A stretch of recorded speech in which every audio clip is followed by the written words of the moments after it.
ورحمۃ اللہ وبرکاتہ۔ دین کی کسی اچھی کتاب کا نام بتاتے ہیں جس کو پڑھ کر دین کی تعلیمات حاصل کی جائیں۔ اکثر یہ سوال سننے کو ملتا ہے کہ جواب تو بالکل واضح ہے، دین کی کتابیں تو اللہ سبحانہ و تعالیٰ نازل کرتا ہے، اور کوئی تو نہ دین کی کتاب بنا سکتا ہے نہ لکھ سکتا ہے۔ اللہ سبحانہ و تعالیٰ نے اپنے پیغمبروں کو اس چیز کے لیے منتخب کیا ہوتا ہے کہ وہ ان کے حوالے اپنی دین کی کتاب کرے تاکہ وہ لوگوں تک پہنچائیں۔ اللہ نے اپنے آخری نبی صلی اللہ علیہ وسلم کے ذریعے دین کی آخری کتاب مکمل محفوظ کر کے جاری کروا دی عوام الناس کے لیے، انسان کے لیے، رہتی دنیا تک آخری انسان جب آئے گا اس کو اب جب دین کی کتاب پڑھنی ہے تو وہ صرف اور صرف قرآن ہے۔ اللہ کی پچھلی نازل کردہ کتابوں پر بھی اب جو نگران بنایا گیا ہے جس کو ان کے بارے میں یہ کسوٹی بنایا گیا ہے کہ ان میں کیا صحیح باقی بچا کیا نہیں، وہ بھی صرف اور صرف قرآن ہے۔ باقی جو کچھ بھی قرآن کے بعد لکھا جاتا ہے، وہ روایات ہوں، احادیث ہوں، فقہ کی کتابیں ہوں، گرامر کی کتابیں ہوں، وہ جو کچھ بھی ہیں وہ دین کی اس کتاب کو پڑھنے کے لیے، سمجھنے کے لیے لکھا جاتا ہے، ڈاکیومنٹ کیا جاتا ہے۔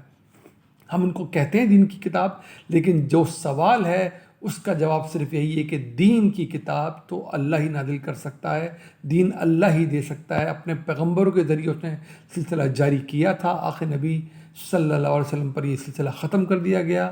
قرآن کے بعد اب دین کی کوئی کتاب اللہ کی طرف سے نازل نہیں ہونی۔ آخری انسان تک جو اس دنیا میں آئے گا اس کو اسی کتاب سے دین حاصل کرنا ہے، اور عمل تو نبی صلی اللہ علیہ وسلم خود ہی جاری فرما گئے تھے، یہ عملی طور پہ منتقل ہوتا چلا جاتا ہے۔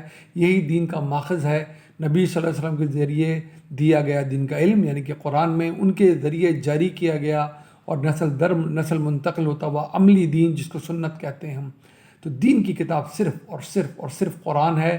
اس کتاب کے ذریعے آپ دین کی دوسری کتب کا جو دین کے متعلق لکھی جاتی ہیں ان کا مطالعہ کر سکتے ہیں۔ پچھلی آسمانی کتابوں کا بھی مطالعہ کریں، قرآن بتا دیتا ہے ان میں سے کیا بچ گیا ٹھیک، کیا نہیں بچا، اور قرآن کے بعد بھی جو کچھ لکھا جا رہا ہے، سر آنکھوں پہ ان کی محنت، جو ہمیں سمجھانے پڑھانے کے لیے محنت کرتے ہیں، کتابیں لکھتے ہیں، باتیں کرتے ہیں، پروگرامز کرتے ہیں، ان کے لیے دین کی کتاب یعنی کہ قرآن ہماری رہنمائی کرتی رہتا ہے۔ قرآن کہ اس میں کیا صحیح ہے کیا غلط، اس میں کیپیسٹی بلڈنگ کریں، یہ ذہن میں رکھیں۔ اس سے یہ ہرگز مطلب نہیں ہے کہ جو دین کی باتیں ہمیں سمجھانے کی کوشش کر رہے ہیں ان کو کچھ نہیں آتا، وہ ہماری سروں کا تاج ہیں، لیکن کیونکہ آپ نے جواب دہی خود کرنی ہے اللہ کے حضور کھڑے ہو کے، تو آپ کو کیپیسٹی بلڈنگ کرنی پڑے گی۔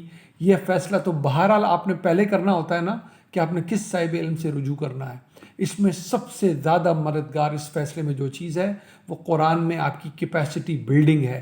قرآن میں آپ کی کیپیسٹی بلڈنگ ہوگی، یہ آپ سے تعارف کروائے گی کہ صحیح معنوں میں کس علم سے عالم سے آپ کو متعارف ہونا ہے، صحیح معنوں میں کس عالم کی بات میں وزن ہے نہیں ہے، کیونکہ اس عالم نے بھی ظاہر اپنے علم کی بنیاد قرآن سے بتانی ہے، اور اگر کوئی عملی بات کی جا رہی ہے تو اس کی بنیاد اس کو سنت سے سمجھانی ہے۔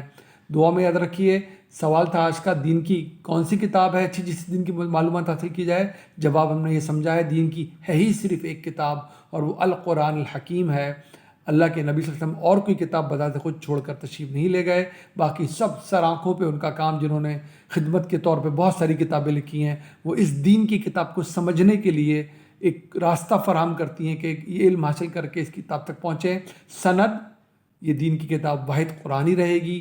مہمن، میزان، فرقان، یہ صرف اور صرف قرآن ہے، یہی صرف واحد سلیبس ہے۔ اس کے مطابق زندگی گزر رہی ہے تو کامیابی ہے، اس کے مطابق زندگی گزری تو آخرت کی کامیابی ہے، ورنہ پھر ہمارے پلے کچھ نہیں ہے، پھر اللہ کے سامنے جواب دے کے لیے تیار رہیں ہم سب۔ امید ہے بات واضح ہو چکی ہوگی۔ السلام علیکم ورحمۃ اللہ وبرکاتہ۔